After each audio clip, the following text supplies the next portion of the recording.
et tout ce qui respire l'éternel. Motema nanga comme ça yo, mabanzo nanga sanjola yo, po oyonga na zomona ilongo libonzame na yote. Coucou ma communauté, salut la team, j'espère que vous allez bien, moi également. Bienvenue dans Des Polémiques. Ce matin même en sortant du lit, je tombe sur un élément de la fille aînée de Papa Kadja, qui est l'ex-collaborateur de l'évêque Mukuna décédé, le mari de Mimi Chibola. Elle nous fait des révélations énormes concernant son père, l'évêque Mukuna, et surtout Mimi Chibola. Et cette histoire de livret parcellaire, elle présente même un document et c'est scandaleux. Je vais vous laisser écouter cet élément. Je vais même vous mettre les commentaires, les réactions de certaines personnes face à cette situation. Tout à l'heure dans la journée ou dans la soirée, nous ferons un direct autour de ce sujet. On va essayer un peu de comprendre ce qui se passe au fait dans le chef même de nos églises. Comment est-ce qu'une grande église comme ACK, nous avons le pasteur qui divorce, le pasteur titulaire, qui divorce de son ancienne femme, qui l'accuse d'avoir commis je sais pas, l'adultère, de l'avoir trompé avec un autre homme, etc., etc. Et il épouse encore une deuxième femme. Et là, il est accusé d'avoir abusé de la femme de son ancien collaborateur décédé pour une histoire de livret parcellaire. Mais la petite sœur de cette dernière débarque aussi pour l'accuser et dire qu'il a fait la même chose avec lui. Pendant ce temps, on découvre que ce proche collaborateur dont on parle avait une femme, ok, et des enfants aussi âgés. Et Mimi Chibola aussi, on se rappelle encore, elle n'a que 28 ans. Donc, dans l'ACK, les gens ont la possibilité d'avoir deux femmes, de changer des femmes comme ils veulent. Mais cela se passe même à la tête, au fait. La polygamie est autorisée de ce côté-là. Ou c'est lié à la tribu? C'est parce qu'ils sont louba. C'est ce qu'on ne comprend pas, n'est-ce pas? Je vais vous laisser suivre cet élément du début jusqu'à la fin. Et tout à l'heure, on va analyser ensemble. On va faire des appels. Et vous allez lire les réactions des gens. Cette affaire dépasse mon entendement. Oui, nous sommes en train de défendre Mimi Chibola parce que c'est une femme, on a abusé d'elle, etc., etc. Mais après, il y a des choses à dire, il y a des choses à dire. Mais quand la fille se plaint, on a l'impression d'entendre comme si, voilà, déjà, c'est tout à fait normal, c'est la femme de leur père. Elle ne va jamais dire quelque chose de gentil, de sympa sur elle, surtout quand on prend la position de sa mère. On voit que, voilà, notre maman était dans cette maison pendant des mois, des années et tout. Une jeune fille vient, débarque dans nos vies comme un cheveu dans la soupe et elle fout le bordel et puis ma mère est dehors et puis nous on n'a rien, etc., etc. Je ne pense pas qu'elle va dire quelque chose de sympa sur Mimi Chibola. Mais Mimi, sa soeur nous a montré une photo de mariage, n'est-ce pas? Cet homme a épousé Mimi. Il y a des preuves. Mais est-ce qu'ils sont allés au niveau de la justice? Telle est la question. Est-ce qu'il a divorcé de sa première femme? Telle est la question. Toutes ces choses, on va les décortiquer ensemble. Mais ce qui se passe, c'est que si ce problème se passait entre les fidèles, on aurait compris. Mais quand c'est la tête même de l'église qui commet ce genre d'acte, waouh, c'est énorme. Papa Kadja a de la chance parce que lui, il ne pourra pas sentir cette honte ou cette humiliation ou être au milieu de ce problème pour le gérer de son vivant parce qu'il n'est plus. Mais la personne sur qui on pouvait compter, qui pouvait trancher sur son problème, c'est l'évêque Mukuna et c'est lui l'acteur principal. Qu'est-ce qui se passe dans cette histoire? On fera un direct tout autour de ça. Je vous laisse écouter la fille de Papa Kadja et on va en parler juste après. Je vous souhaite un très bon week-end, bon samedi à tous. Bisous, bye. J'espère avant que tu n'as l'oba. Muto nyonso ayebi ngai amoni elongi ya kancha epa na ngai. Ngai nde mwana ya kancha ya mwasi ya liboso. Naza na pasi ya makasi. Kotala musalo papa na nga sala na vie. Lelo oyo akomi humilié sur base ya mwasi moko quelconque, soit-disant zaki mwasi ya papa na biso. Na basai na nzambe. Nayebi te na ndenge ya église. Soki musai na nzambe akokozala na basi mibale. Ngai naza mwana ya kancha wa Milongo. Mwasi na ye kombo na ye so na kumanda Marlène. Mwana na ye ya liboso Milongo. Kancha Séphorien. Ngai Kapinga Kancha Julienne. Moi Vidi Kancha David. Kapena Kancha Benjamin. Mujinga Kancha Virka Ola mama. Muswamba Kancha Bernadette. Kataku Kancha Grâce, Kancha wa Kancha, Johanna.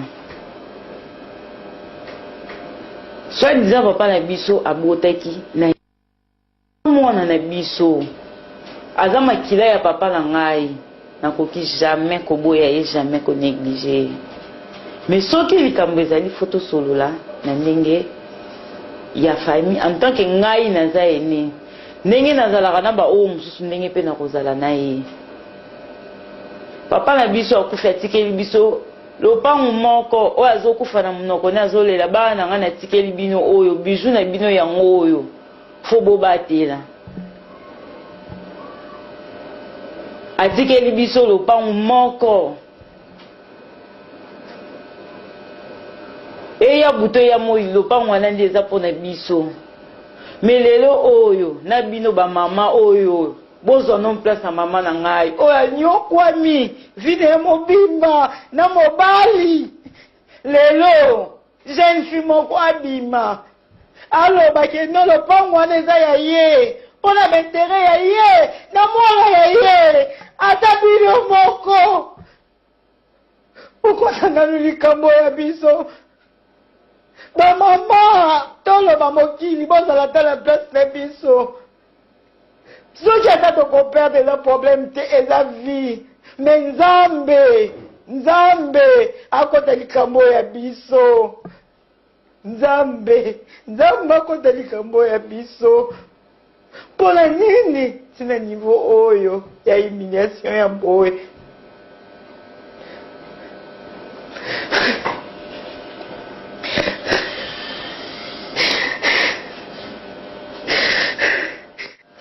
Bandeko na ngai ko comprendre ngai pasi papa oyo ngai lelo oyo ekomi nzembo na monoko ya bato nyonso soni. Soki aza mwana na biso en tout cas l'État bosunga biso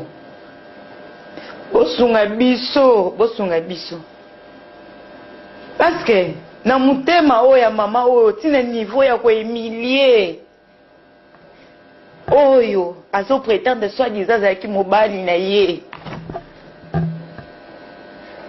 C'est que il faut toyeba soki ya solo vraiment mwana wana aza mwana na biso.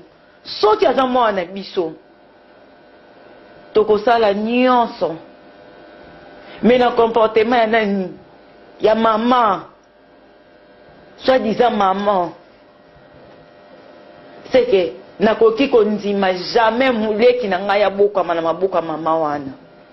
Bakonza mboka bosunga biso naza makila kancha. Ndenge mwana naza makila kancha. Poto yeba c'est qu'il faut tokende na Aden. Na Aden tokokende soki aza mwana biso ngana préféré. Biso moko to bokola mwana oya biso. Oso ki bambongo ya ye problème te nini te papa la biso abala te abala mama ya biso bakenda na commune makamu nyonso mukanda soi-disant zaki mobali na ye na ndenge oyo mwasi azoze ti kosala mamba bose kaza la capacité peut-être ya koyebisa papa la biso changer mikanda na ero yo bali ngai. Mais pour la nitina niveau papa la biso ti akufi po anya changer mikanda te andinga tika na kombo ya mwaso ya lobi ya balaka ete azaki soi-disant mama ya bana ni kaka azwa tina niveau cha kombo ya soi-disant mama bana na kata buka lo ya lopangu certificat d'enregistrement na biso yango. Certificat d'enregistrement na biso yango lopangu na biso yango yo ba kombo oeza na kati eza Milong, Kapinga, Mwavit, Kapena, Mujinga, Lusamba, Katako, Kancha, na mama na biso, so na Kumanda, Marlène, na papa na biso, komboniza na kati. Pe pa moze papa na biso ye moko te, atiaki biso nyonso toza ba copropriétaire, tozaki ba copropriétaire. Ata soki azaki envie papa bisa koka koteka lupango te. Biso nyonso tozaki ba copropriétaire na mukanda nani oyo libaya ya mama ya biso ya oyo abali mama ya biso na bandundu davi ya base nyonso yango oyo légitime nayebi te kombo légitime soki ekomi nango peut-être esika basakala na basi oyo balégitime femme légitime esoko okoma ntina niveau yosala makambo ezosala antu tokende ntina nyonso nayebi te naloba nini l'état. Est-ce que lopango bakoki owelela yango na réseaux sociaux ata bino moko tolikamba mwana fo tokende na réseaux sociaux? Est-ce que mpona nini soki eza toni fo tosolola ese réseaux sociaux na bahumiliation ya boye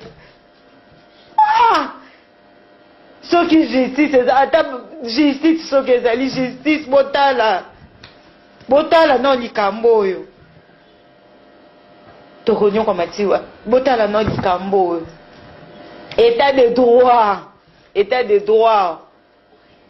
droit oyo toyoki ke état de droit ezali esunga ata babiso oyo état de droit ata biso te botala ta veve nayebi te na baningo ya ngai boya peut-être ata na matanga bato oyo bayebi ngai eske ata na matanga boyokaka te papa na biso azalaka na mwasi bino bato boyebi famille na biso soki ezalaki kazalaki mwasi na ye légitime bangaki babimisa eke no légitime yeyo si banga balela matanga api na ndako oyo ya ye bokende botuna terasa papa na nge ezalaki wapi place oyo balela ye mama na ngai ezalaki wapi mobali soki azobela yo oza légitime siko ozala na mobali ntina suka nde ezalaki mwasi kaka ya bisengo alela suka nde ekomi na nsima nango nde aye kozonga po asala boye ata bino moko bokota likambo na biso nakoki kovi oyo ngai mwana mwasi akomisinga ntina nivo ekendo naleka ntina loba nzambe oza wapi ntina nivo moto ayikoka koyebanga te lelo vi na biso atie wapi reputation na biso ebebi